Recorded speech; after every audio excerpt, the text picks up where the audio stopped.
Assalamualaikum warahmatullahi wabarakatuh. Welcome back to Podcast Ikhtiar. Welcome back to Podcast Ikhtiar. Welcome back to our Podcast Ikhtiar. Selamat datang ke Ikhtiar.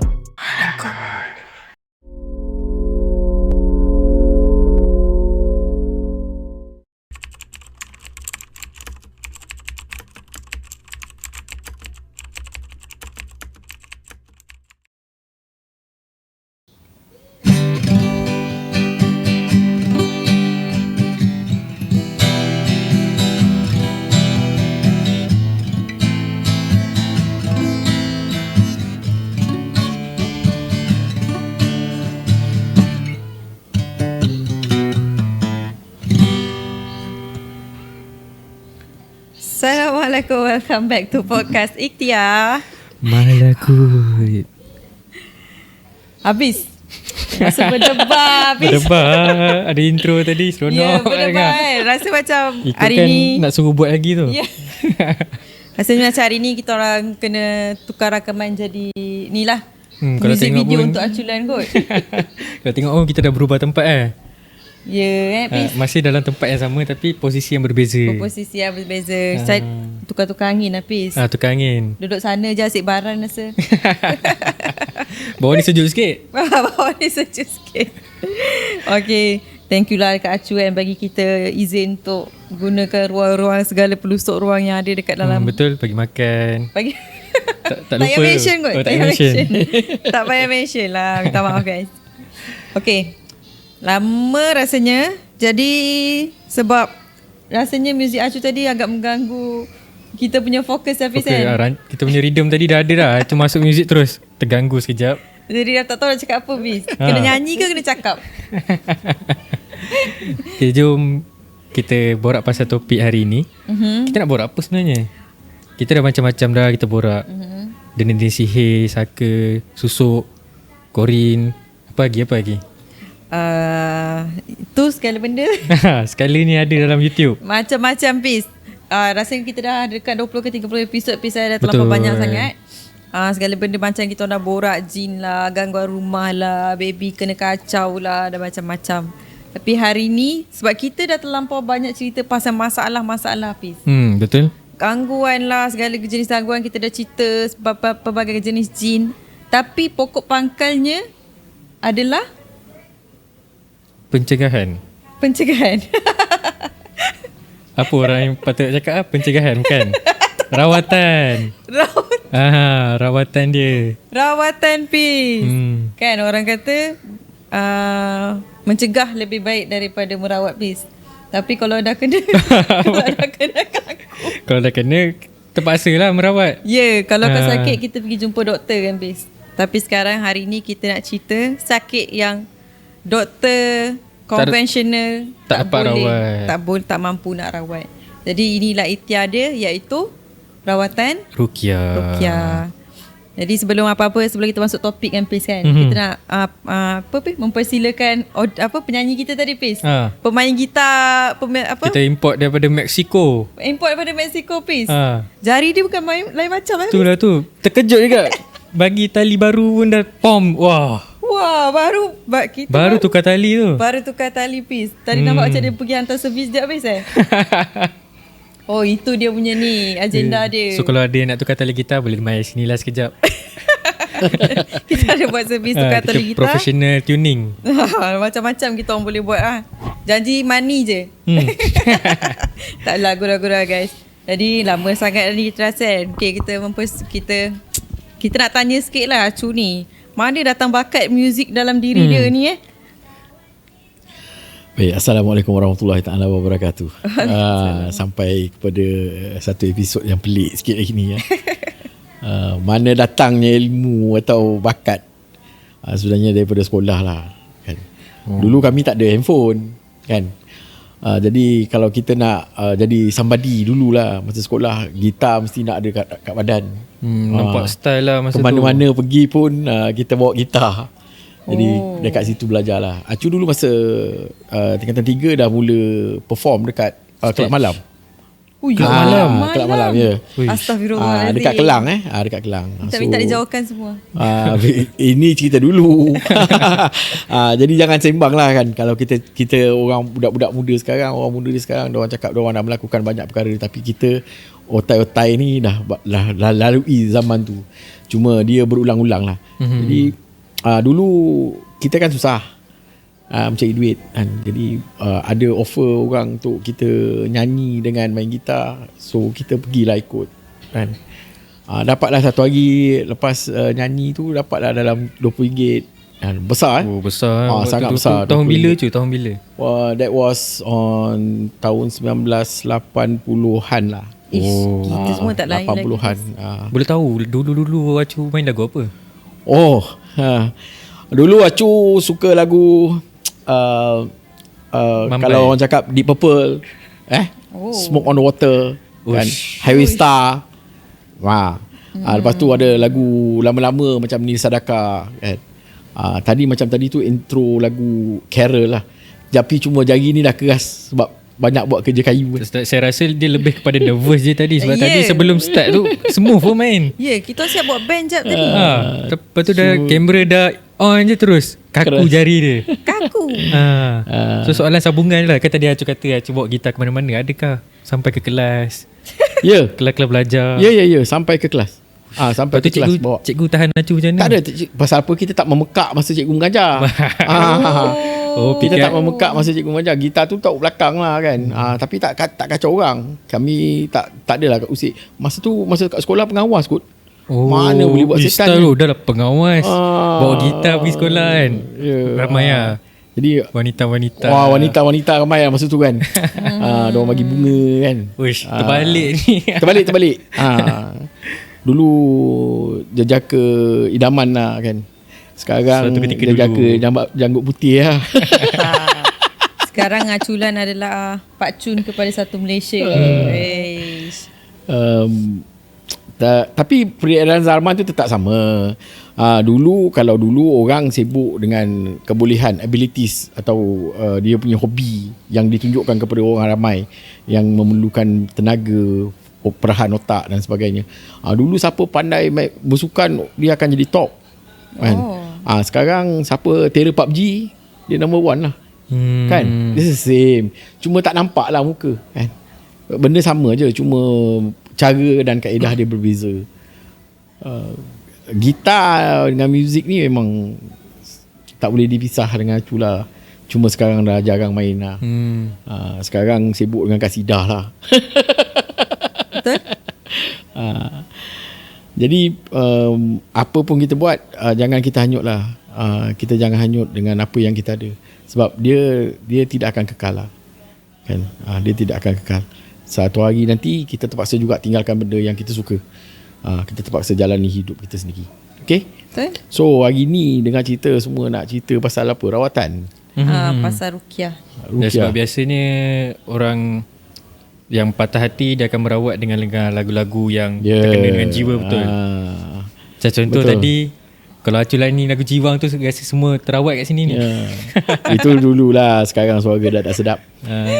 Tapi nasihat lah sikit apabila kita menyanyikan lagu-lagu yang berunsur kesedihan yang terlalu banyak kena elak. Dia menjadi seperti satu doa pada apa yang kita sebut. Apa saja yang kita sebut dalam kehidupan kita walaupun dia lagu, tapi dia sebenarnya boleh menjadi doa. Contoh, kaulah satu-satunya di antara berjuta insan teristimewa. Tetapi bila kita buat macam tu, kita seolah-olah membayangkan bahawa orang tu merupakan segala-galanya lah kan. Satu-satunya di antara berjuta kan. Tapi bila kita selalu nyanyi lagu macam tu, kita cuma berharap pada seorang je lah kan. Doa kita seolah-olah macam tu. Ini contoh saja, is analogy saja ya. Tidak ada kaitan. Dan lagu-lagu yang terlampau memuja-muja orang ni kena elakkan. Sekali-sekali nyanyi untuk menghibur jiwa boleh lah kan. Kalau lagu seperti lagu nasihat, andai ku tahu kapan tiba ajalku, boleh. Tapi bila dikatakan bahawa kalau kau tak ada aku akan mati, tak boleh. Dia menjadi satu doa kepada kita kan. Seolah-olah kita berdoa supaya kalau orang ni tak ada nanti kita mati. Orang ni tak ada nanti kita tak boleh hidup. Tak boleh lah. Jangan memuja-muja lah. Sekali-sekali tu lagu. Sampai ada lagu-lagu yang telah diharamkan. Kita dengar lagu tu, tapi lagu tu diharamkan sebab boleh jatuh talak. Oh ya? Ya.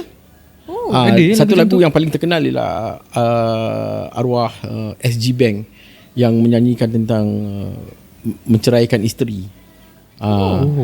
First time dengar. Lagu tu ada. Tapi kalau kita sebut pun tak boleh. Sebenarnya dia cakap dalam lagu tu dia mengatakan bahawa isterinya kau ceraikanlah. Dia cakap macam tu. Tapi saya ubah sikit dia mesti katalah. Dia kau kan. Jadi aku kan. So tak boleh. Ada juga lagu-lagu yang menakutkan. Sampai RTM dulu ban. Lagu apa? Bila Israel datang memanggil. Lagu tu lah pernah diharamkan. Kenapa? Sebab tak tahulah, wallahu a'lam bisawab, tetapi orang yang pada ketika itu lagu tu diharamkan kerana mungkin dia menakutkan orang ke apa benda lah. So diharamkan. Ini benda-benda ini benda-benda yang berlaku dulu tak terfikir. Tetapi kalau kita tengok lagu sekarang, lagu daripada barat yang memaki orang dengan seksual punya benda semua masuk dalam tu kan. Dan dia menjadi sebutan dan ikutan anak-anak muda. Sebenarnya tak boleh. Kita tak tahu. Rappers yang banyak cakap benda-benda yang jadi macam tu. So janganlah. Ada dia punya bahasa tu teruk betul. Tapi menjadi siulan dan humming orang-orang muda sekarang. So tak boleh lah. Samalah macam Ruqyah. Bila kita berhadapan dengan makanan kan, kadang-kadang kita dalam mood yang tidak baik kan, kita maki hamun, cakap bodoh lah driver tu dan sebagainya. Kita bodoh lah orang tu dia parking kat sini kan, bodoh lah dia depan kita makanan. Ketahuilah tuan-tuan dan puan-puan bahawa air itu bersifat merakam. Gelombang daripada apa yang kita kata dirakam oleh air. Ni pernah dengar ada saintis daripada barat lah, dia buat kajian yang air tu, satu dia dengarkan lagu rock, lagi satu dia dengarkan dengan ayat Quran. Kemudian partikel-partikel dekat air yang dengar lagu rock tu semua macam tak stable. Tapi dekat ayat Quran tu stable. Nampak cantik partikel-partikel dia. Bukan itu saja, air mata pun sama. Air mata gembira bila dilihat bawah mikroskop, dia sangat cantik. Tapi bila kita tengok air mata orang yang sedih dalam bawah mikroskop, dia lain. This is the study that been doing lah. They are doing this study pasal benda-benda yang dikaitkan dengan kehidupan lah. Kita tak boleh cakap itu saja. Macam kita bela binatang, dan binatang tu selalu kita cakap benda yang elok-elok. Binatang tu akan haiwan pets akan jadi bagus.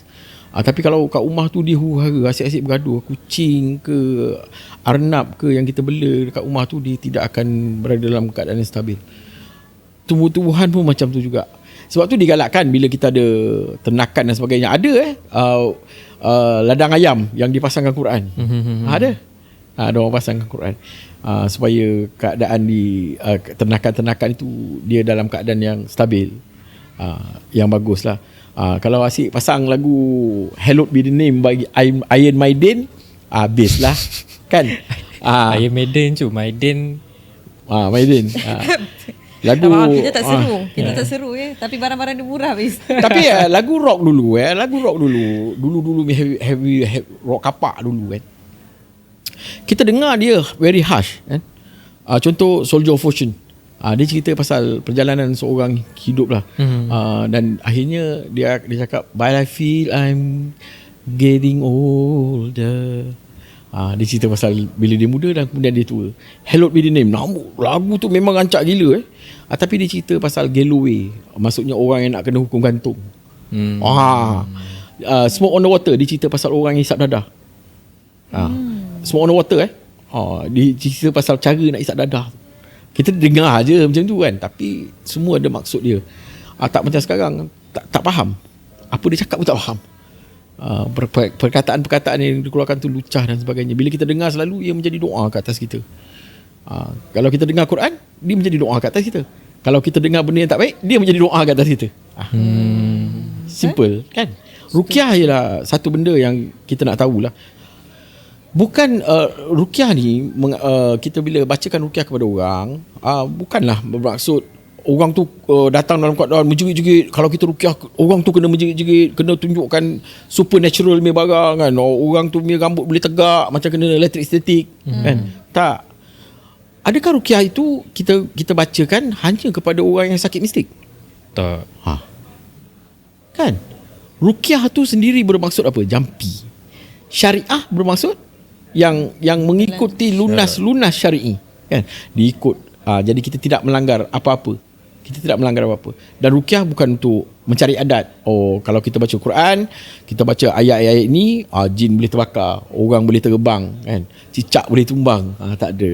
Jadi kita baca ayat-ayat ini sebagai peringatan kepada orang-orang supaya mereka beriman balik kepada Quran. Antara rukun iman, beriman kepada kitab. Kitab Al-Quran. Kan? It's a simple thing, simple method. Ruqyah ini bukanlah hanya untuk sakit supernatural, sakit mistik, tetapi kita kena amalkan dia setiap hari. Kalau kita tengok banyak amalan dalam YouTube, dalam ceramah-ceramah, setiap ustaz, setiap alim ulama yang memberikan ceramah mengenai perlindungan diri, semua ayat diorang lain-lain. Faham? Ijazah yang mereka terima ayat ni. Adakah seorang alim tu dia berkata mengenai ayat yang dibacakan ini, kalau dia bacakan ini hanya kepada orang-orang yang kat situ je, ataupun kena baca ni, kalau baca ayat lain tak boleh. Tak boleh macam tu. Tiada orang alim yang akan menolak. Baru kalau kita kena baca ayat ni je, tak ada. Ijazah yang dia terima daripada situ, daripada guru dia adalah awak kena baca ayat ini untuk buat sakit-sakit macam ni. Dan dia mengikut dan dia mengajar. Itu namanya sanad. Daripada guru dia, daripada guru sebelum guru dia, daripada guru sebelum guru dia, sebelum guru dia, yang turun terus kepada orang ni. Dan akhirnya dia bersambung terus kepada para sahabat dan Rasulullah SAW.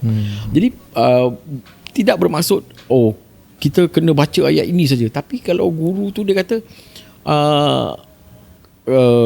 ayat ini digunakan untuk buat ni, buat itu, buat ini kan, contoh sakit ni, sakit itulah, boleh saja gunakan, tak ada masalah. Syarat dia ialah jampi yang dibacakan itu tidak bertentang dengan syar'i, tidak bertentang dengan syariah. Baca je lah kan. Ini duk sibuk, jangan, kalau kanser jangan baca ayat ni, nanti dia boleh meletup. Tak boleh. Dalam ayat-ayat Al-Quran tidak pernah disebut bahawa sekiranya kamu beramal dengan ayat ini, badan kamu akan jadi panas. Tak ada. Dan sesungguhnya kami menurunkan Al-Quran itu sebagai penyembuh dan rahmat kepada orang-orang yang beriman kepadanya. Maksudnya beriman kepada Allah, beriman kepada Quran. Kalau kita anggap, kalau aku baca ni, nanti dia, kalau kita amalkan ayat ni nanti boleh terbakar, kita akan jadi panas, kita akan jadi baran. Sebenarnya kau baca untuk apa? Datang balik pada niat kita. It comes back to you. Dia macam mana pun akan datang balik pada kita. Jangan, kalau katalah guru tu kata awak kena amalkan Yasin, lepas tu ada datang seorang kata tak boleh, kalau awak baca Yasin satu hari lebih daripada 7 kali, nanti rumah akan jadi panas. Macam mana pula tu? Tak boleh lah kan. Quran tu dibaca untuk menenangkan manusia, untuk memberi peringatan kepada manusia, untuk menjadi penyembuh dan rahmat kepada manusia. Mana datang baca ayat-ayat itu boleh jadi panas? Konsep itu kena tolak. Konsep itu kena tolak. Dan ramai orang beranggapan bahawa untuk merawat orang kita kena hafal banyak-banyak bacaan. Sebenarnya tak. Sebenarnya tidak. Tidak. Sebenarnya apa yang paling penting ialah kita beriman dengan Allah. Bila kita bacakan ayat-ayat itu, sesungguhnya kita menyerahkan urusan penyembuhan itu kepada Allah dengan cara kita ikhtiar membaca Quran itu, membaca ayat-ayat itu dan berdoa kepada Allah. Kalau kau baca kursi nanti terbakau. Tak. 26 tahun dah merawat. 26 tahun merawat. Bila kita bacakan kepada Quran, saya tak pernah tengok pun orang terbakar depan saya. Dah lama tak pernah. Dia menjerit panas lah. Panas kan.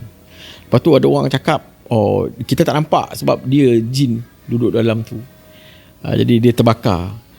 Apakah benar-benar perkara itu berlaku atau dia bertindak mengatakan bahawa dia panas dan terbakar itu kerana hendak mendatangkan riak kepada orang yang membaca?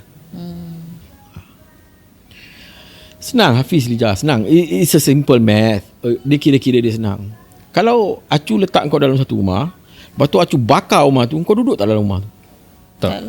Kau buat apa? Lari ya. Kenapa dia tunggu lagi dalam badan orang? Adakah perkara yang menyakitkan itu sampai sakit terbakar, kulit semua menggelupur semua, dia duduk lagi kat situ? Taklah. Tak ada. Dia membuat kita ni rasa terpesona dengan kita. Aku baca boleh terbakar. Aku baca dia boleh terikat dan sebagainya. Ini menjadikan manusia ini yakin bahawa apa yang mereka lakukan itu meninggalkan kesan. Sebenarnya tidak. Yang meninggalkan kesan ialah Allah dan iman kita kepada Allah semasa kita membacakan Quran itu. Tak boleh juga kita cakap, pasal aku beriman lah, aku baca dia keluar. Tak boleh. Mana boleh seseorang cakap, aku ni sangat beriman? Tak boleh. Mana boleh? Betul kan? Kita dalam siri-siri podcast ni, kita nak kembali kepada fitrah itu. Maksudnya kita ni tak ada apa-apa. Doa yang kita baca datang berasaskan daripada sumber-sumber yang sahih. Sumber-sumber yang boleh kita pakai kat mana-mana saja. Emergency, anak sakit, mak sakit, isteri sakit, kawan sakit, dekat hostel dan sebagainya, boleh je. Tapi kita nak rawat orang, nak membacakan Quran tu, kita kena tahu tunduk dengan Allah. Bukannya kita baca dengan keadaan gah. Kan? Niat tu paling penting. Ya Allah, ya Tuhanku, sembuhkanlah dia, ya Allah. Aku baca ni, ya Allah, kerana ini merupakan kalam-Mu, ya Allah. Puji Allah dulu. The first thing dalam ruqyah ialah memuji Allah. Ya Allah, Tuhan yang maha menyembuh. Ya Allah, Kau saja yang boleh membantu kami, ya Allah. Pergi kat situ dulu. Selawat tak boleh lupa. Selawat. Kerana apa selawat ini sangat penting? Kerana tanpa Rasulullah sallallahu alaihi wasallam, kita tidak ada ilmu ini.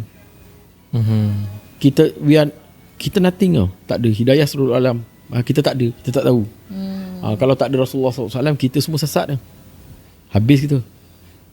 Dan tak ada lagi lah. Rasanya dunia ni tak wujud lagi dah. Kenapa kita cakap dunia ni tak wujud lagi?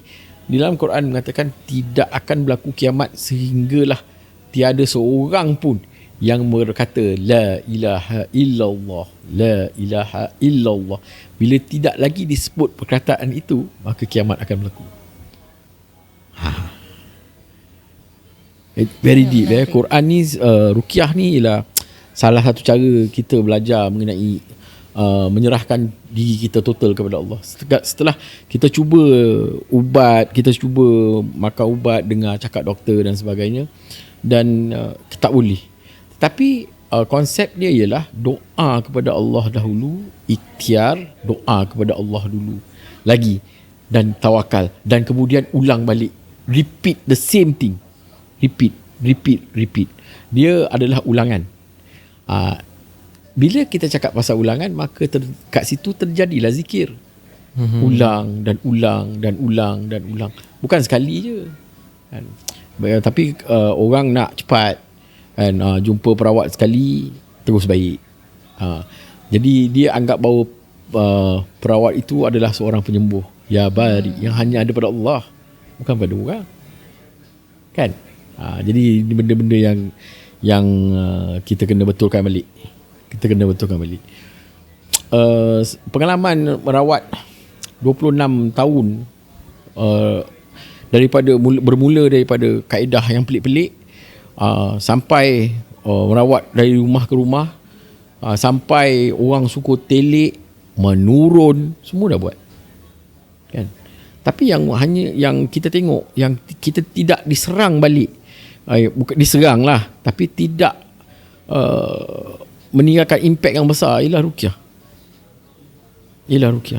Di mana setelah kita usaha, kita bacakan Quran, kita rawat pesakit, dan bila kita balik, sebab kita dah serahkan kepada Allah. Maksudnya bukan kita lagi dah. Jadi aku dah usaha ni, aku dah laksanakan usaha ni, suruh pesakit, kita ruqyah pesakit, kita suruh dia mandi, suruh pakai minyak wangi sebelum tidur, dan membaca ayat-ayat untuk meninding diri, melapangkan hati dan sebagainya. Kita balik dan kita serah kepada Allah. Bila dia sakit balik atau dia kena serang balik, dia kena datang jumpa kita balik, kena cakap balik.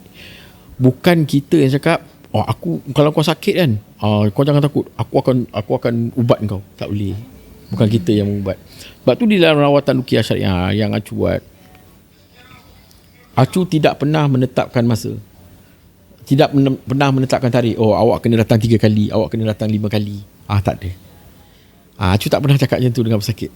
Jadi bila kau rasa pesakit tu rasa dia perlu untuk berulang atau mengulangi ruqyah tu, datang balik lah kan.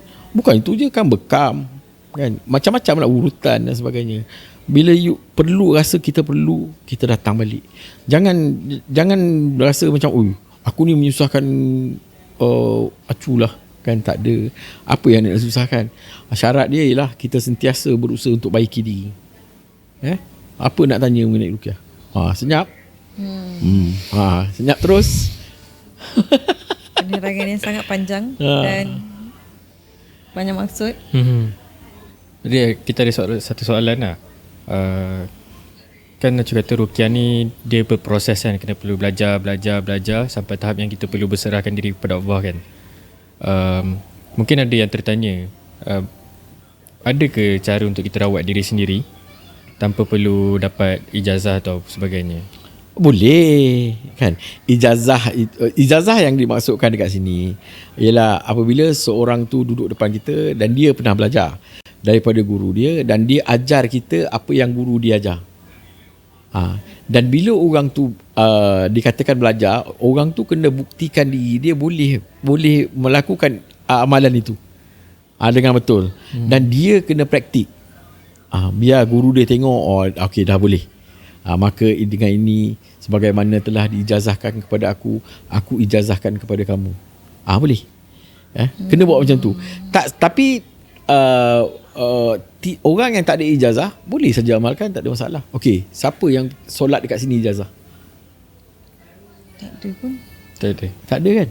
Tak ada pula orang cakap aku ijazahkan solat ini seperti yang telah diturunkan kepada aku daripada guru aku dan bersanad terus kepada Rasulullah SAW kepada kamu. Ada? Tak ada. Tapi sebenarnya benda itu datang apabila kita belajar fardu ain. Sebab kita nampak benda tu tak ada kaitan kan. Tapi sebenarnya apa saja yang kita belajar bila duduk dengan guru yang diajar melalui fardu ain dan sebagainya merupakan sanad. Dia merupakan sanad. Sebab tu di dalam agama Islam, kita pergi ke mana-mana di dalam dunia ini kan, solat dia sama kan. Cuma ada pergerakan-pergerakan dia yang bukan pergerakan cara letak tangan kan, cara tahiyat akhir kan, dia lain. Dia lain. Tapi dia tetap sama. Dia tetap baca tahiyat. Dia tetap, bila bermulanya solat tu dia akan tetap niat. Bila bermulanya solat itu dia tetap akan membaca Bismillahirrahmanirrahim, Alhamdulillahirabbil alamin. Dia tetap akan baca macam tu. Ada mazhab yang membaca bismillah tu perlahan. Tak dengar kan. Sebab dia punya mazhab dia. Al-Quran yang dia akan mula dengan Alhamdulillah. Dia baca tapi perlahan. Sebab dia mengatakan bahawa Bismillahirrahmanirrahim tidak termasuk dalam Fatihah. Tapi kita sebagai orang yang mengikuti mazhab Syafi'i, maka wajib Bismillahirrahmanirrahim, Alhamdulillahirabbil alamin. Kita akan baca. Dan dalam ruqyah syariah kita simplify lah kan. Dalam nak merawat orang, kita nak merawat keluarga kita, kita nak pagar rumah, kita nak rawat anak kita, kita akan bentangkan pada hari ini kaedah dan juga bacaan yang simple dulu. Jangan expect yang sekali baca, 2 kali baca boleh sembuh. Dia kena ulang. Okey. Ada apa-apa nak tanya? Tak ada. Mungkin Acu boleh mulakan dengan basic ruqyah ni. Basic ruqyah. Okey, basic ruqyah dia cuma ada Al-Fatihah. Nanti kita akan kupas Al-Fatihah. Kemudian surah Ayatul Kursi dan 3 kul. Ini merupakan basic. Basic Fatihah. Basic ruqyah, sorry. Bila kita menghadapi satu-satu situasi dekat rumah, contoh ada anak yang diganggu, tak nak menangis dan sebagainya, kita bacalah ayat ini. Kita baca kerana Rasulullah SAW bila dia sakit pun dia baca 3 kul. 3 kul. Kenapa 3 kul? Kerana kul yang pertama, kul huwallahu ahad, dia mentauhidkan Allah. Kul yang kedua ialah kul a'udzu birabbil falaq, dia menceritakan tentang apa? Sihir yang benang-benang yang dihembus. Kul a'udzu birabbin nas, dia menceritakan apa? Tentang bisikan-bisikan yang datang daripada jin dan manusia. 3 elemen dalam sini. First kali apa saja ruqyah tu dia mesti tauhid dengan Allah dulu. That is the first thing.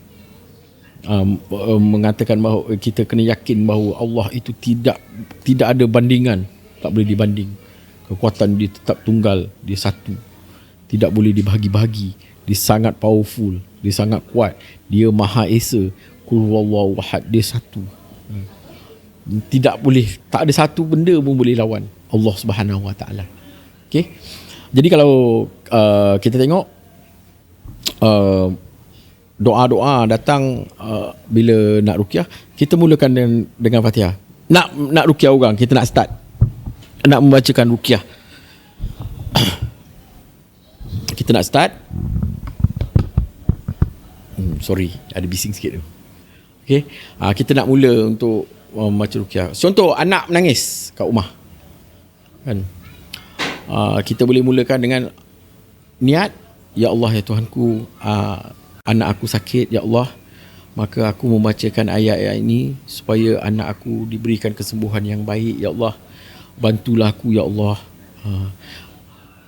Bila kita baca a'udzubillahi minasyaitonirrajim, bismillahirrahmanirrahim, alhamdulillahi rabbil alamin, arrahmanirrahim, maliki yaumiddin, iyyaka na'budu wa iyyaka nasta'in, ihdinas siratal mustaqim, siratal ladzina an'amta 'alaihim ghairil maghdubi 'alaihim waladdallin.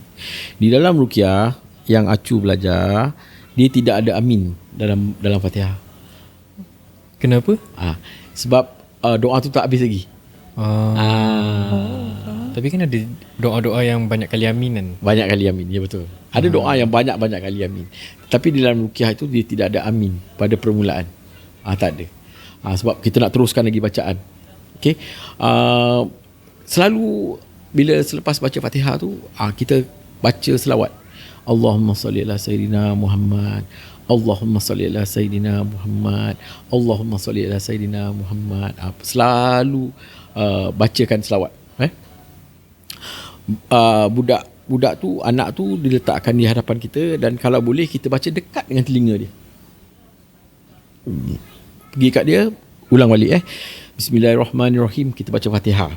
Lepas tu kita baca kursi sampai dekat kursi Allahu la ilaha illa huwal hayyul qayyum la ta'khuzuhu sinatun wala naum lahu ma fis samawati wa ma fil ard man dhal ladzi yashfa'u indahu illa bi idhnih ya'lamu ma baina aydihim wa ma khalfahum wa la yuhituna bi syai'in min ilmihi illa bima syaa' wasi'a kursiyyuhu as-samawati wal ard wa la ya'uduhu hifzuhuma wa huwal aliyyul azim. Yang kat ujung tu wala ya'uduhu hifzuhuma wa huwal aliyyul azim wala ya'uduhu hifzuhuma wa huwal aliyyul azim.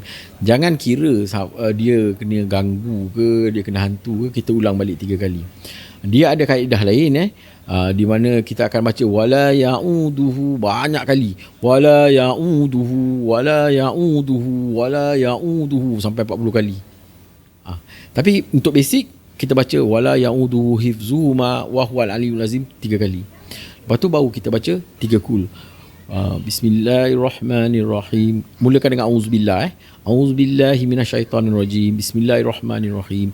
Qul huwallahu ahad, Allahus samad, lam yalid wa lam yulad wa lam yakul lahu kufuwan ahad. A'udzu billahi minasyaitonir rajim. Qul a'udzu birabbil falaq min syarri ma khalaq wa min syarri ghasikin iza waqab wa min syarrin naffasati fil uqad wa min syarri hasidin iza hasad. Sebab ada hasad dekat situ, daripada hasad manusia. Kemudian kita baca lagi An-Nas. A'udzubillahi minasyaitonir rajim. Bismillahirrahmanirrahim. Qul a'udzu birabbin nas, malikin nas, ilahin nas, min syarril waswasil khannas, alladzi yuwaswisu fi sudurin nas, minal jinnati wan nas. Baca Fatihah balik. Bila kita sampai Fatihah dah habis tu, waladdallin, amin. Yang last baru kita aminkan. Hembus dekat kepala anak. Dia baca kat telinga, hembus kat kepala. Tiup tangan kita. Tiup tangan kita ni, sapu daripada kepala sampai kaki anak tu. Buat 3 kali. Kemudian kalau boleh letak air kat sebelah. Hembus di dalam air. Hembus dalam. Dia bukan style macam tu. Bukan macam tu Itu meludah. Itu dia ludah-ludah kecil tu ada. Ada ludah-ludah kecil tu ada. Ada dalam rawatan memang ada ludah-ludah kecil ni. Tapi jangan buat kat air macam tu. Kau orang makan petai, makan durian, lepas tu suruh anak tu minum. Sedap tu. Tak boleh. Hembus dia adalah seperti ni kita tarik nafas panjang dan kita hembus dengan tiupan yang halus. Ambil air tu sampai habis nafas. Tutup air tu. Air tu pula jangan taruh sebelah TV. Kenapa tak boleh taruh sebelah TV? Sebab ada dengar benda-benda yang tak baik akan orang cakap. Kadang-kadang kita pasang filem yang bercakap dengan mencarut-carut dan semua dia masuk. Itu dah cakap tadi. Air itu perakam doa. Jangan letak sebelah TV. Letak kat tempat yang jauh sikit daripada TV lah. Hormat air itu sebab kita dah bacakan Quran kat dalam tu. Kena hormatlah sikit.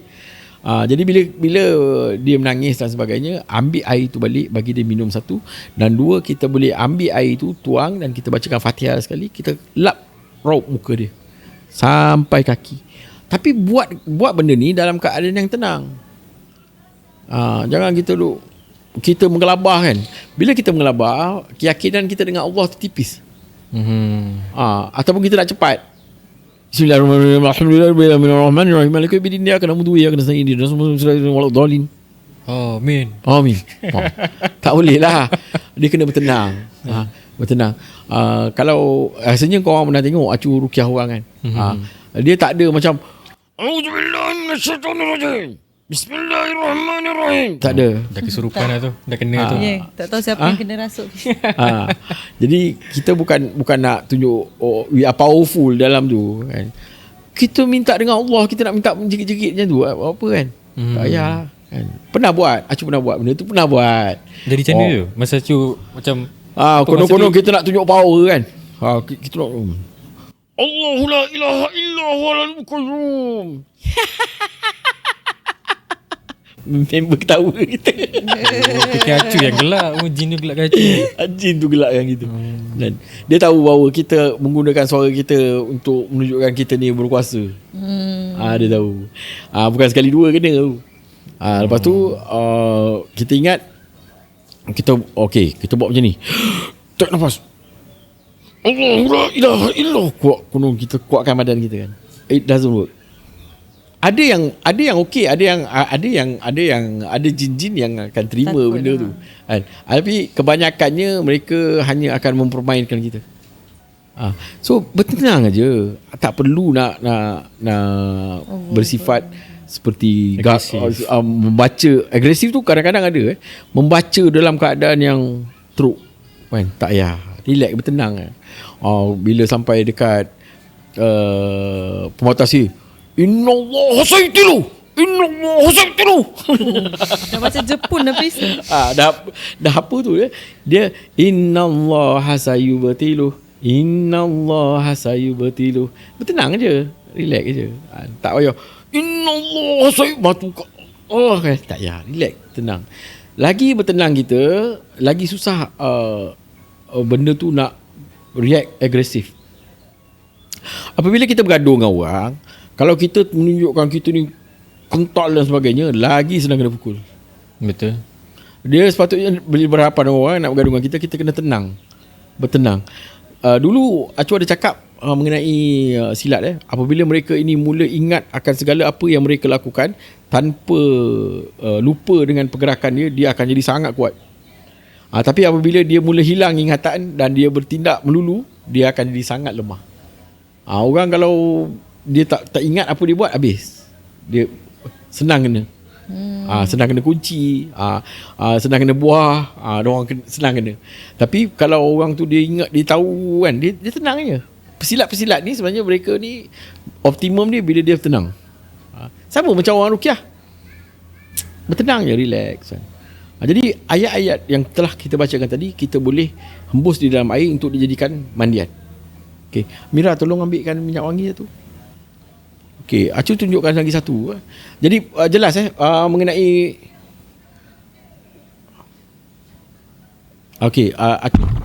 jelas tadi mengenai ruqyah tu. Kita ambil basic je hari ni Kita tak ada nak cerita mendalam tentang ruqyah ni, tentang ayat-ayat ruqyah. Contoh yang paling senang kita nak baca ayat ruqyah ni dalam ayat-ayat manzil. Dalam kitab manzil kecil, dia terangkan daripada A sampai Z. Dia bukan terangkan, dia susun ayat itu. Kemudian kita ada al-maksurat. Pun disusun. Lebih kurang ayat lebih kurang macam tu saja. Yang paling penting ialah selawat lah. Antara selawat lah. Sebab kita perhatikan bahawa apabila jin tu masuk, dia kalah dengan selawat. Banyak yang kalah dengan selawat. Okay, Acu nak tunjukkan satu lagi, nak kongsi satu lagi hari ni. Cara menggunakan minyak wangi sebagai kaedah untuk kita buat apa? Sebagai ikhtiar kita. Okay. Jadi minyak wangi yang kita gunakan tidak semestinya minyak wangi satu jenis. Faham? Minyak wangi tu tidak semestinya satu jenis. Tapi yang baik-baiknya ialah minyak wangi yang seperti oud, gaharu, kasturi, minyak-minyak wangi begitu. Supaya dia tak ada macam orang cakap subahah dan sebagainya kalau tak yakin kan. Tapi minyak wangi yang alkohol sebenarnya boleh pakai je, tak ada masalah. Tak ada masalah. Cuma ada orang dia tak yakin atau dia was-was, janganlah pakai. Kan? Jadi minyak wangi, kita ambil minyak wangi ni, kita bacakan ayat-ayat tadi. Setelah kita bacakan ayat-ayat tadi, kita doa dengan Allah, ya Allah Tuanku, jadikanlah minyak wangi ini sebagai salah satu ikhtiar untuk aku lindungi diri aku. Kita minta Allah jadikan minyak wangi sebagai ikhtiar untuk lindungi aku. Bukan kita minta Allah jadikanlah dia ini sebagai pelindung aku. Tak boleh. Tak boleh macam tu. Kita tetap minta dengan Allah. Jangan minta dengan minyak. Silap. Kalau banyak kita dengar kalau awak pakai tasbih ni hantu tak kacau. Kan? Awak kalau pakai kayu ni kat tangan, hantu ular takkan gigit.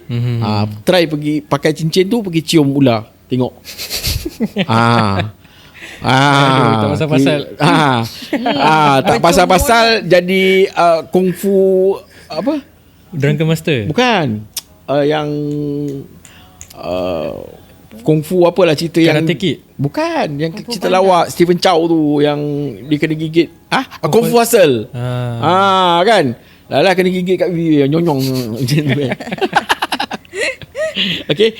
Ambil minyak wangi ni setelah dibacakan ruqyah. Okey. Kita pakai pada 7 anggota sujud kita. Sebelum tidur. Ikut sunnah. Sunnah pakai minyak wangi sebelum tidur. Ambil minyak wangi ni, tak payahlah nak tenyir kan.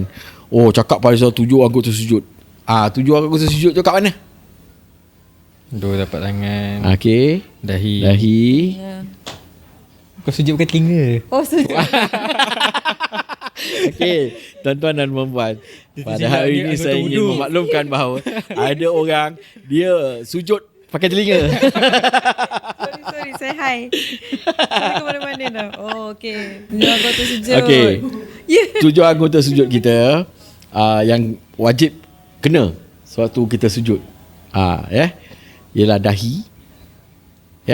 Dahi kita ada berapa? 1. 1. Tapak tangan? 2. Hidung tak termasuk. Tak ada. Kalau sujud kena hidung, kemek tu macam ni. Siapa kemek hidung, dia rajin sujud. Hilang hidung macam acu. Okey, kita mula balik. Dahi, 2 tapak tangan, 2 lutut, lutut depan bukan belakang lutut. Dan 2 ibu jari kaki. Ibu jari kaki. Perut ibu jari kaki, di mana bawah tu. Itu adalah 7 anggota sujud kita.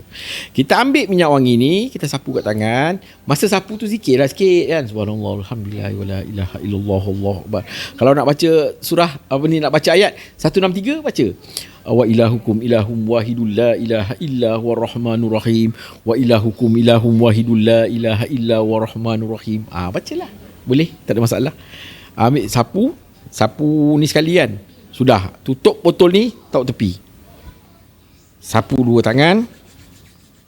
2 3 4 5 6 7. Selesai. Dijadikan amalan setiap hari. Orang yang selalu mimpi buruk-buruk, buat macam tu. Mimpi buruk-buruk, mimpi acu tak apa. Acu belum buruk lagi.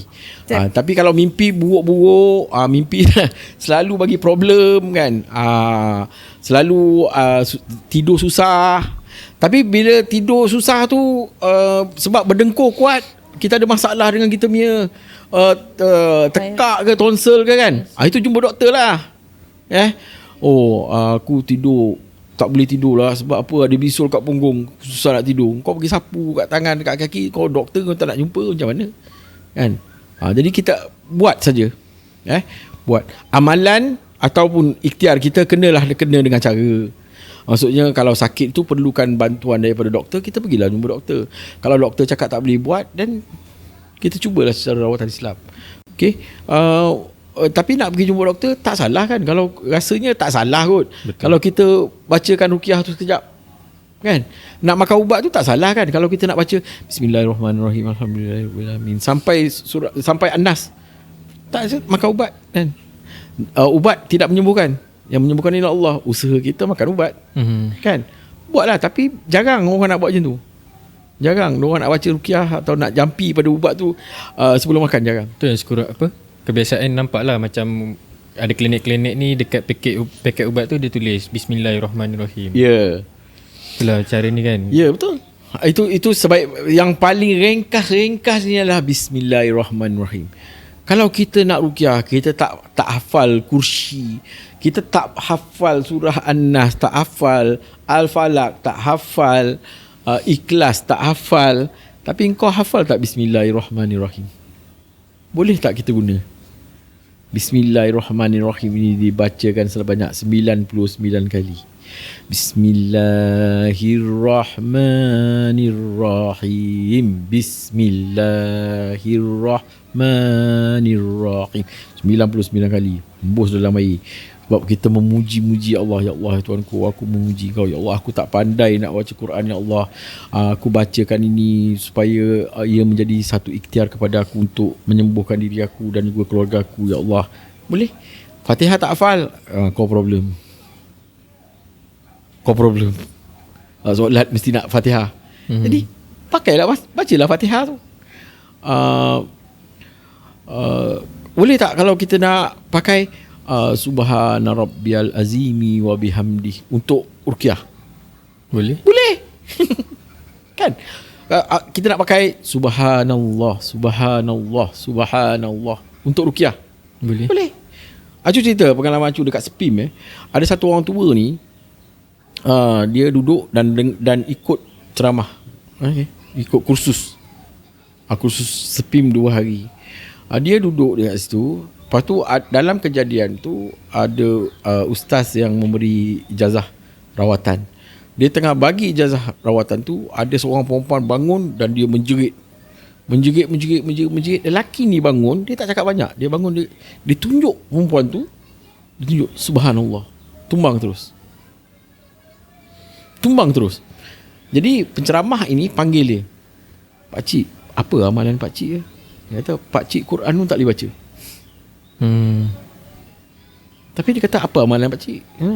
Saya baca subhanallah. Berapa kali? Saya tak kira. Dia baca subhanallah tu sejak sembahyang subuh sampai dia nak tidur. Tiap hari. Subhanallah. Maksud dia hanya berhenti berzikir masa bercakap dengan orang, masa bercakap dengan orang, masa makan dan sebagainya, dalam toilet. Dia berhenti kat situ. Tetapi dalam toilet kita masih lagi boleh berzikir dalam hati kita. Sir kan? Subhan. Dalam hati kita. Dia tidak ada stop. Dia jalan. Masa dia makan pun dia berzikir dalam hati. Jadi orang kagum lah kan. Dan bila dia tanya berapa kali bacaan tu, dia kata, saya tak kira. Takkan dengan Allah saya nak kira zikir saya berapa? Mendalam. Sangat mendalam. Powerful. Sangat powerful. Saya tak nak sebut nama syekh, nanti saya takut nanti mengundang fitnah. Ada satu syekh, waktu kita orang tengah zikir, kita tengah zikir dan zikir itu berbunyi begini, Allah haq, Allah haq. Datang satu orang bukan daripada Malaysia, dia kena rasuk diri, lelaki. Jadi keadaan kelang kabut dekat belakang lah, orang cuba nak bagi dia tenang. Tapi syekh ni, dia bangun je, orang tu tumbang. Dia bangun je. Dia berdiri, dia pegang tongkat dia bangun je, tumbang orang.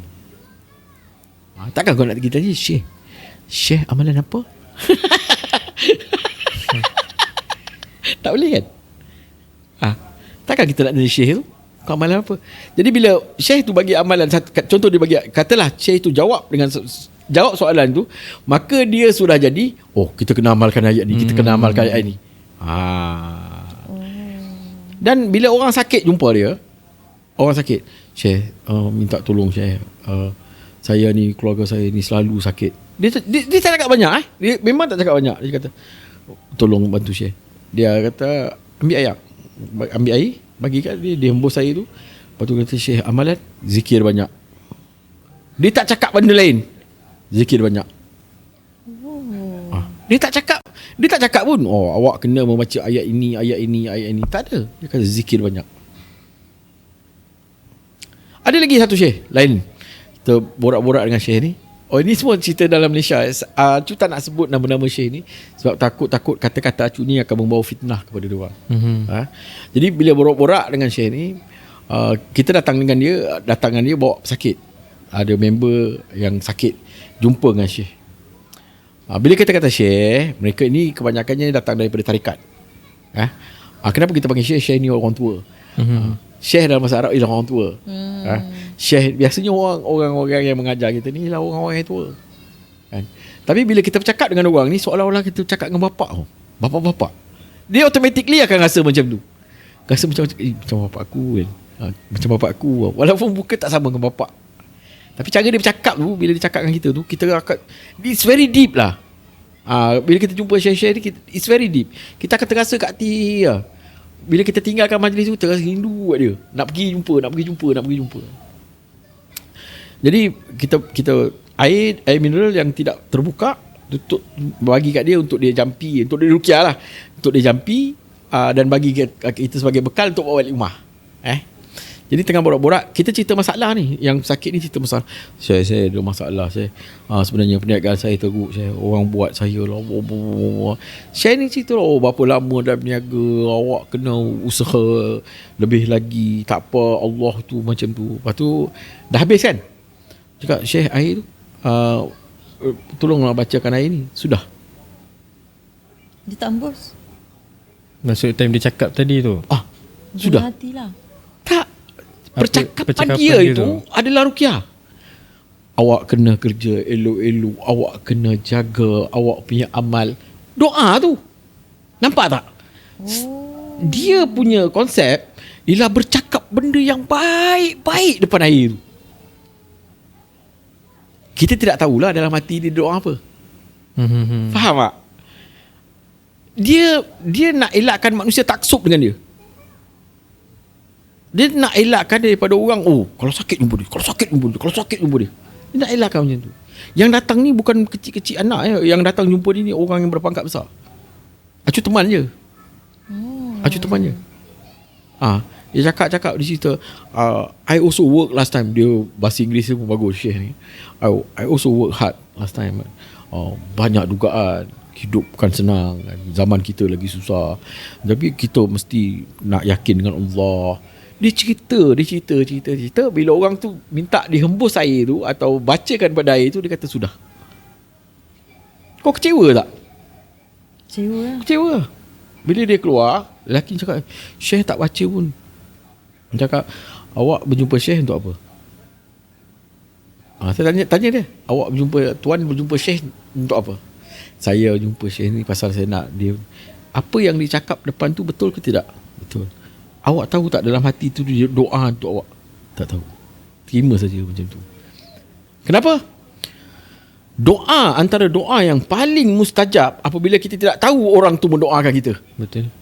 Sangat mustajab. Susah nak jumpa. Orang yang doakan kita tapi kita tak tahu. Sebab itu, bila ada dalam halakah, maksudnya kita duduk ramai-ramai, kita berdoakan, ramai orang amin. Cakap tadi amin banyak kan? Amin. Rabbana zalamna anfusana wa illam taghfir lana wa tarhamna lanakunanna minal khasirin. Amin. Kan?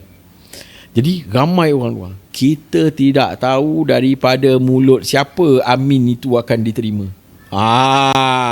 Lagi ramai orang amin doa kita, lagi banyak chances untuk doa tu naik. Ini pengalaman Acu pergi Mekah dekat depan Kaabah. Jadi bila kita sampai depan Kaabah, kita bila orang ramai kan, betul-betul depan. Hari tu hari Jumaat. Kita Acu tengah tawaf. Jadi Acu tengok orang semua dah bergayut-gayut dekat Kaabah. Orang tengah pegang kiswah. Bergayut-gayut. Ya Allah, tengah mengayu-ayu dekat situ lah. Tapi Acu lane ke-4 ke 5 lah kat luar. Acu tengah tawaf. Sekali polis datang. Dia tarik lah orang yang bergayut-gayut dekat kiswah. Dia tarik keluar. Datang satu polis ni, dia pegang tangan Acu, terus pergi dekat depan pintu Kaabah. Macam ni apa hal ni? Aku kena tangkap ke apa ni? Dia suruh duduk situ. Acu ada gambar dia. Acu sempat ambil gambar. Memang betul-betul depan Kaabah hari Jumaat. Jadi kerana keseronokan tu, Acu dah habis umrah tu dah selesai. Jadi Acu pakai baju biasa je. Acu ni dikelilingi oleh orang-orang Turki. Sebelah kiri kanan semua Turki yang masih lagi ada ihram, yang pakai ihram. Jadi Acu tengah doa macam tu, Bismillahirrahmanirrahim. Doa biasa je kan. Allahumma inna nas'aluka salamatan fid din. Acu baca perlahan tau. Acu baca lebih kurang macam itulah, perlahan. Dekat Kaabah tu dia memang ramai orang. Kalau kita baca Allahumma hawin alaina fi sakaratil maut wan najarka minan nari wal afwa indal hisab. Kita baca macam tu. Tapi kita boleh dengar orang amin kat belakang. Amin. Amin. Sampai tak boleh baca. Acu dah tak boleh baca. Sebab cakap siapa diorang ni aminkan doa siapa ni? Tak tahu. So sampai Rabbana hab lana min azwajina wa zurriyyatina qurrata a'yun waj'alna lil muttaqina imama. Amin. Dah menangis dah. Dah tak boleh baca dah. Kita dah tahu orang aminkan doa kita. Ramai kat belakang. Tengok-tengok menangis tu kan. Cuba stop baca kan. Lepas tu diamlah. Sampai Rabbana atina fid dunya hasanah wa fil akhirati hasanah wa qina azabannar. Amin. Wa qina azabannar. Amin. Wa qina azabannar. Amin. Setiap kali kita berhenti tu, orang amin, amin, amin. Jadi Acu diam lah. Acu dah satu muka, Acu tulis, tengok belakang, diam, Acu duduk, tengok ya Kaabah tu. Jadi datang orang yang tuang minyak wangi dekat kiswah tu. Dia ni orang Bangladesh lah. Dia ambil minyak wangi ni, dia tuang dekat Hajarul Aswad, dekat kiswah tu, dia tuang banyak-banyak. Acu tengah buat macam ni, tengah baca-baca dengan senyap. Dia datang dekat Acu, dia tuang minyak wangi penuh kat tangan. Minyak wangi tu pun gila wangi kot. Dah terlampau banyak dekat tangan. Cakap takkan aku nak sapu kat satu badan kan, rugi kan, kesian. Acu tulis lepas ihram. Tak boleh pakai. Kena dam. Betul. Ihram. Tak boleh dam. Acu tanya, you want? Sumpah demi Allah ni, you want? Dia cakap apa? Yes I want. Dam, I pay. Berebut-rebut orang, ambil minyak wangi tu, sapu. Lantak dia kata dam lah. Dia bayar lah. Dia bayar. Itu peristiwa yang berlaku dekat depan Kaabah. Ini benda yang berlaku lah. Di mana mereka ni sangat-sangat respect. Bila orang berdoa tu, ada nasib-nasib kita baik kan. Orang yang baik-baik duduk belakang kita, doa aminkan doa kita. Masya Allah kan. It's simple thing. Jadi bila kita doa dengan Allah tu, ruqyah tu, serahkan diri pada Allah lah kan. Serahkan diri. Ada orang dia orang bila nak ruqyah orang, dia orang bayangkan Kaabah dan sebagainya. Bukan tak boleh, tapi takut nanti dia menjadi Kaabah pula tempat meminta. So ini tak bagus lah. Jadi simplify lah kan. Okay, kita dah tadi kita dah cakap asas mengenai asas bacaan ruqyah, dan kita ajar macam mana nak pakai minyak wangi. Jadi kat rumah kalau ada gangguan, nak buat macam mana? Baca kursi. Baca kuat-kuat lah. Baca kuat. Janganlah kuat-kuat. Bacalah macam biasalah. Macam biasalah. Saya faham maksud. Hafiz tu saya faham. Okey, kita baca Allahu la ilaha illa huwal hayyul qayyum kan. Kita baca. Baca dekat satu botol air atau satu mangkuk kan. Pada setiap penjuru rumah tu kita renjis. Bermula daripada kanan ke kiri. Macam mana kita tawaf kan. Ambil air tu letak dekat bekas. Ambil, kita renjis. Wala ya'uduhu hifzuhuma wa huwal aliyyul azim. Allahu la ilaha illa. Renjis satu rumah. Kursi tu jangan putus sampai wala ya'uduhu hifzuhuma wa huwal aliyyul azim. Baca balik. Allahu la ilaha illa huwal hayyul qayyum. Renjis satu rumah habis. Lepas tu duduk tengah-tengah rumah. Berdiri kat tengah-tengah rumah, azan kan. Allahu akbar, Allahu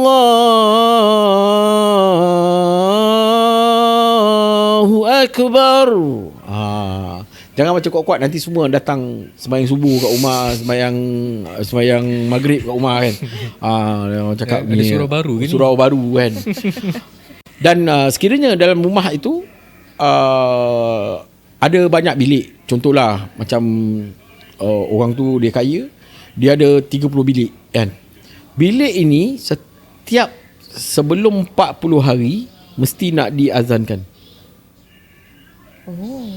Pasal dia kosong. Bilik kosong. Oh, setiap Bilik-bilik 40 kosong hari. 40 hari. Jadi perbaharui memurnikan rumah ini ialah sebanyak 40 hari sekali. Oh. Kita ada satu soalan lah. Kan Okay. ada orang kata like kalau kita tinggalkan satu ruangan tu, macam satu bilik atau ruangan dalam beberapa hari, jin akan duduk kat ruangan tu. Maksud betul lah. Betul. Tapi kenapa setiap 40 hari? Itu dia punya mengira bahawa tempat itu kosong. Oh, maksudnya tak ada orang. Lepas dah dibacakan tu, Bukan 2-3 hari lah. Bukan 2-3 hari. Bukan 2-3 hari. hmm. Bukan 2-3 hari. Okey. Dia 40 hari. Jadi setiap 40 hari tu buatlah sekali. Dan kalau boleh, kalau rumah tu banyak sangat bilik, solat di dalam bilik itulah bergili-gili. Bergili-gili. Sekurang-kurangnya kalau kita solat kat rumah, kita ada iqam. Allahu Akbar, asyhadu an la ilaha illallah, asyhadu anna Muhammadar Rasulullah, hayya 'alas salah, hayya 'alal falah, qad qamatis salah, Allahu Akbar, la ilaha illallah. Adalah buat macam tu. Kan? Kalau kita fikir-fikir logik, kenapa pula budak baru lahir nak kita azan? Kan? Dia adalah sebagai fitrah kita. Samalah macam rumah. Rumah yang tidak dibacakan Quran tu adalah seperti kubur lah. Tak boleh macam tu. Jangan anggap bahawa susahnya nak membaca Quran. Kadang-kadang kita cakap susah ni, aku tak pandai baca Quran. Yang kau baca Fatihah tu Quran lah. Betul. Kan? Yang kau baca Bismillahirrahmanirrahim Quran lah. Betul. Kan? Kau baca je lah. Jangan jadikan alasan lah. Jangan. Islam tu mudah lah. Kan? Duduk apa aku ni bunguk tu tak baca Quran. Alif Lam Mim. Quran juga. Yasin. Quran juga kan. Sad. Quran juga. Jadi Kaf. Quran juga. Dan jangan jadikan dia susah lah. Tapi dalam masa yang sama kau kena belajar lah. Betul. Kau kena belajar lah. Jangan harapkan memasang audio Boleh, bagus pasang audio surah Al-Baqarah. Surah yang paling baik dibaca untuk masuk ke rumah ialah Al-Baqarah. Dia complete dalam tu. Pasang Al-Baqarah, lepas tu kita relax tak nak baca kan. Yang dapat baca ialah orang, yang dapat pahala bacaan ialah suara orang tu lah yang mengaji. Sudaish mau baca kan. Acu boleh buat ni, buat satu audio Acu baca Al-Baqarah. Acu dapat pahala. Kan. Sebenarnya dulu Acu ada terbitkan CD. Tapi kerana zaman sekarang CD-CD ni banyak orang akan ambil Copy and paste. Dan copy paste lah. That does not matter lah. Tak kisahlah kan. Pakailah. Tapi kalau orang yang mengaji tu tak izinkan pun, dia tidak berkat. Yang kita cari dalam hidup kita ialah berkat. Jadi kalau kat rumah ke, anak tu terlampau menjerit, menangis tiba-tiba ke, selepas baca ruqyah tu dihembuskan air dan sebagainya, kita cuba tengok budak tu tak boleh juga lagi, masih lagi menjerit, azan lah. Azan. Tapi kau azan lagi kuat, budak tu lagi menjerit kuat. Tenang je. Allahu Akbar, Allahu Akbar. Dah, tenang. Jadi ada tempat-tempat yang kita boleh azan kuat-kuat. Macam dewan. Macam premis perniagaan yang besar. Macam yang Acu pernah buat dekat rumah orang tua, yang walaupun dia bukan Islam kan. Jadi ruqyah ni bukan untuk orang Islam je, ingat. Betul. Datangnya hidayah itu adalah bagi kita bantu orang-orang yang bukan Islam ni. Kena bantu adakah salah kalau kita bacakan Quran kepada orang yang bukan Islam? Tak salah. Dia sebagai ikhtiar penyembuhan dan menunjukkan bahawa kita ni tidak bergantung dengan benda. Jangan buat ritual yang pelik-pelik, bagi dia tangkal dan sebagainya, nanti dia percaya pada tangkal. Kita lagi susah. Jangan. Jadi kita tidak ada perantaraan. Setakat ni ada apa nak tanya? Saya ada benda nak tanya. Okay. Macam masyarakat sekarang, diorang macam ada kekeliruan lah. Macam Acu cakap pasal audio tu. Ada orang dia pasang ruqyah masa tengah driving, macam dekat sesuatu tempat tu. Jadi nak tanya betul ke kalau kita, macam contoh kita pasang audio ruqyah kan masa kita tengah driving, mengganggu adakah benda tu akan menimbulkan gangguan? Jawapan yang simple. Boleh. Boleh mengganggu. Apabila kita hendak mendengar ruqyah penuh, kita kena pastikan bahawa diri kita ini boleh dikawal sewaktu di ruqyah. Okey. Ruqyah bukan untuk memanggil jin masuk ke dalam badan. Ruqyah adalah untuk mengarahkan gangguan ini keluar daripada badan, sakit ini keluar daripada badan. Tidak ada ruqyah yang mengatakan bahawa kita bacakan Quran untuk jin masuk ke dalam badan, atau kita menyeru jin masuk dalam badan melalui ruqyah. Tetapi sekiranya dia ada gangguan, perkara yang pertama-tama yang dia kena buat adalah untuk selesakan diri mendengar Quran, mendengar ruqyah. Ingat bacaan ruqyah dibaca dengan niat pembaca itu untuk mengeluarkan jin. Jin yang tidak puas hati, dia akan rebel. Dia akan berontak. Dia akan berontak, tidak mahu dengar Quran tu. Dalam kereta, kita tak boleh lari mana-mana. Kita tengah driving, bawa 110, kita dengar Quran. Inna rabbakumullahu alladhi khalaqas samawati wal arda fi sittati ayyam summa stawa ala arsh. Dia menceritakan tentang kebesaran Allah yang menguasai arasy tu kan. Dari situ, jin kat mana boleh ni, tak boleh ni, bukan Allah yang menguasai aku. Habis awak. Kan? Ya, afa hasibtum annama khalaqnakum abathan wa annakum ilaina la turja'un. Dan adakah Allah telah menjadikan kamu ni sebagai makhluk yang sia-sia belaka? Jin pun cakap, mana dah? Aku ni kau dalam kereta, kau dah tahu kau ada gangguan, kau ada problem. Dia kacau orang ni, dia berontak. Orang tu boleh tak sedari. Sangat bahaya. Dengar dulu kat rumah, apa salah? Pasang dengar dulu kat rumah. Bila kita nak dengar ruqyah, kita pasang Quran kat rumah. Bukan kita pasang lepas tu kita pergi masak, kita pergi mandi, kita setrika baju. Yang lelakinya pasang masa dia tengok TV, Netflix, apa benda kan, dia tengok dekat TV, lepas tu dia pasang ruqyah. 24 sayu, 24 jam Ustaz, rumah saya Quran. Baguslah. Tapi pasang untuk apa? Kau pasang nak suruh jin dengar ke apa? Kita pasang Quran, kita duduk diam. Dan apabila mereka mendengar Al-Quran itu, mereka tunduk dan diam. Kita dengar Quran, buat apa? Masak. Kan? Betulkan jam. Tengok handphone, tengok TikTok. Tak boleh ya. Dia kena duduk diam-diam, tutup mata. Dengar Quran tu. Itu cara nak dengar Quran. Itu cara nak dengar ruqyah. Bukan dengan berjalan sana berjalan sini, tak. Memasang Quran, kemudian menganggap bahawa bacaan daripada audio itu boleh clearkan rumah, tu salah. Kalau kita memasang Al-Quran tu dan kita cuba membuat hafazan yang boleh, tak ada masalah. Tapi bila kita nak buat hafazan, kita kena buat apa? Tasmik. Tak, kita nak buat hafazan, kita pasang Quran tu, kita kena buat apa? First thing kita kena buat, kena dengar lah. Kita kena dengar kan. Kalau dengar boleh ke kita pergi ke dapur, pergi ke depan, boleh dengar tak? Tak boleh. It doesn't work. Faham? Ada satu orang Jerman dia berniat untuk menghafal Al-Quran. Dia berniat menghafal Al-Quran. Macam mana dia nak kata, dengan cara apa dia nak hafal Al-Quran? Dia jogging. Satu hari satu juzuk. Pasangkan earphone, dia jogging. Setahun khatam 30 juzuk. Hafiz. Orang Jerman tahu. Ni true story. Dia dengar pasal jogging satu hari satu.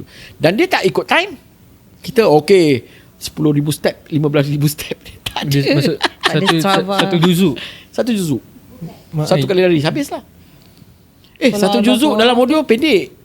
Tak panjang. Tak panjang. Dekat 40 minit ke? 40 minit lah. Lari 40 minit. Tapi dia pace slow lah. Pace dia relax lah. Sebab dia nak hafal. Dia nak hafal. Dengan jogging. Sebab apa? Bila dah pasang dekat telinga, contoh dalam kereta tu kan, dah pasang dalam telinga, kau tak boleh lagi mana dah. Kau lari, kau pergi mana-mana pun kat telinga ni bunyi.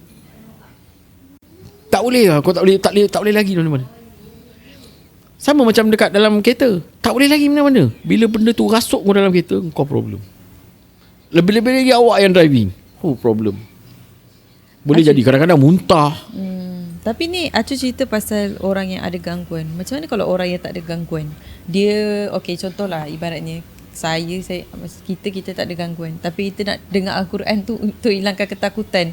Malam-malam tengah lalu kat sebelah hutan, buka Al-Quran nak nak hilangkan takut. Pasang surah-surah yang boleh kita ikut sekali. Faham? Yang kita boleh ikut sekali. Kan? Contoh Yasin lah. Kan kalau kita dah selalu baca, kadang-kadang kita terlupa bila kita pasang audio kita boleh ikut kan. Yasin wal Quranil Hakim innaka laminal mursalin ala siratim mustaqim tanzilal azizir rahim litunzira qauman ma unzira aba'uhum fa hum ghafilun. Bacalah sampai habis, kita ikutlah. Boleh juga kalau kita nak selawat. Adakah selawat itu rigid? Ketat dia selawat tu? Tak kan? Selawat Allahumma salli ala Muhammad ya Rabbi salli alaihi wasallim in kila zurtum bima rajatum. Bacalah salatullah salamullah. Kan tenang? Kan relax? Boleh kan? Sambil kita berhibur, hati kita berhibur, ketakutan hilang. Jangan pandang belakang. Cakap. Itu kunci kejayaan dia. Itu kunci kejayaan. Sibuk-sibuk sikit-sikit, tengok cermin belakang. Sikit-sikit tengok cermin belakang. Sekali kat belakang ada yang ikut Salatullah salamullah ala Yasin Habibillah. Rupanya Acu terlupa, Acu bawa orang lain kat belakang. Lupa pula ada passenger. Ada passenger. Penat takut kan. Itu sebabnya kalau kita masuk kereta, jangan kentut membabi buta. Kadang-kadang ada passenger kat belakang, dia tahu kita kentut. Okey lah, rasanya dah cukup untuk hari ni kot. Betul. Panjang lah. Mukadimah Ruqyah kita pada hari ni. Mukadimah Ruqyah kita akan sambung siri-siri ini, dan dalam setiap siri tu kita akan masukkan satu ayat. Betul. Satu ayat untuk kita buat study kat rumah lah. Lepas tu bergantung kepada pendengar-pendengar podcast yang sentiasa mengikuti kami. Betul. Yang cakap pasal mengenai audio yang tidak bagus dan sebagainya. Pada episod ini kami nak beritahu lah, alhamdulillah kami dah tukar kami punya sistem audio sikit. Bukan sikit lah, banyak lah jadi syukur kepada Allah Subhanahu Wa Taala. Hafiz dia terus kata tak boleh, terus beli dia tak mau lagi dengar orang komplain pasal audio. So semua benda-benda ni memerlukan duit yang banyak lah. Tapi tak apa. Kalau guna duit yang banyak pun, apa yang kita nak sampaikan pun, janji pendengar selesa. Apa yang Acu cakap pun tak sangkut-sangkut. Betul. Jadi ilmu tu sampai dalam keadaan yang jelas. Korang selesa ke tak? Tak selesa lagi. Tapi apa-apa pun rasanya korang pun tolong support kita orang juga. Ya, betul. Tolong like, comment, subscribe, share dekat kawan-kawan korang. Sebenarnya mungkin ada orang yang perlukan benda-benda macam ni, ilmu-ilmu macam ni untuk diorang dengar, untuk bantu diorang kalau diorang macam ada masalah ke apa kan. Jadi korang tolonglah share dekat kawan korang. So jangan lupa tengok premiere kita Hafiz betul. InsyaAllah Jumaat 8 malam. Yes. Kalau Acu tak busy, Acu akan join sekali lah. Biasanya Acu akan cuba untuk jawab sebanyak mana soalan yang boleh semasa premiere. Bila ada pesakit tu Acu akan stop sekejap lah. Itu minta maaf sangat sebab hari Jumaat, Sabtu dan Ahad merupakan hari sibuk Acu. Jin-jin ni dia pilih hari cuti untuk jumpa Acu. Aduh, hai. Okay. Jadi kita tutup lah dengan hari ni dengan Acu. Okay. Wabillahi taufiq wal hidayah. Wassalamualaikum warahmatullahi wabarakatuh. Jumpa lagi insya-Allah.